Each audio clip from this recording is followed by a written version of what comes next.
You know, I have a million headlines I want to get through with both of you, including the new reporting in the New York Times on the Kanye West dirty trick. But Eli said something that I don't think we spend enough time on.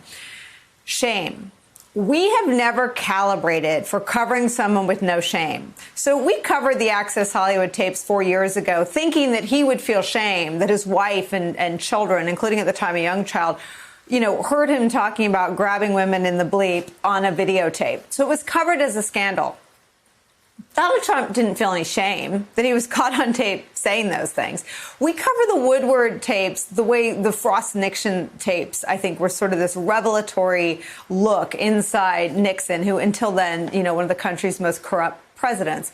That isn't what the White House is running around trying to figure out how to deal with, because Donald Trump has been caught confessing to knowingly lying about the lethality of the coronavirus pandemic. Donald Trump is worried about getting bad press. He's not ashamed that he got caught lying about the coronavirus. He's not ashamed that Access Hollywood had a tape of him talking about sexually assaulting and being a predator against women. He doesn't have a capacity for shame, but we still cover him, AB, as someone who could be caught running a Kanye West campaign to siphon off the same amount of voters that Jill Stein got. So how do we adjust in the last 50 days?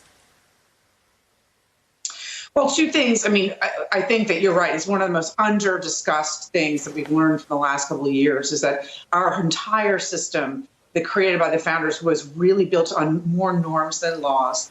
And more behavior than things enshrined in you know, criminal statutes and the rules of government. It is really based on people's gentlemanly conduct and trust and earnestness and shame. And so when you have someone who comes in and cannot be shamed, that is such a powerful and dangerous force.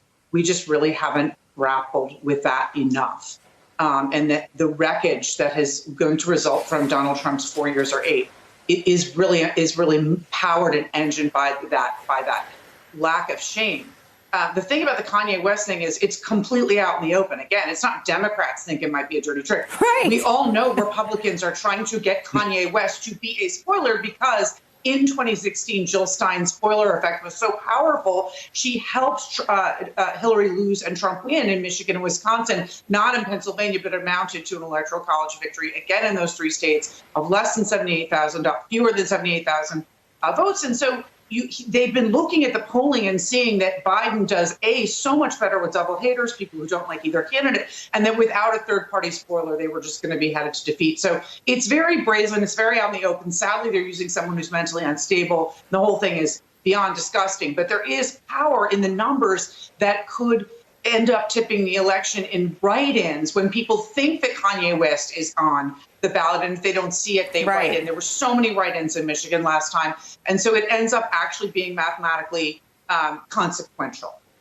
Hey there, I'm Chris Hayes from MSNBC. Thanks for watching MSNBC on YouTube. If you want to keep up to date with the videos we're putting out, you can click subscribe just below me, or click over on this list to see lots of other great videos.